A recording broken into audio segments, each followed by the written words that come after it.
சிவசங்கரா சாம்போ மகாதேவா உலகம் காக்கும் நாதனே உமையோடு வாழ்வோனே.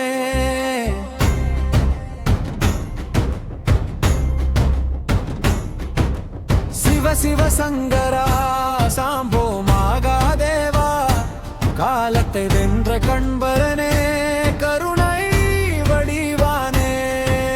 நெற்றியில் மூன்றாம் கண் திறந்தே நீதி தீபம் ஏற்றினையே முடியில் கங்கை தங்க வைத்தே மனித பாவம் தீர்த்தாயே.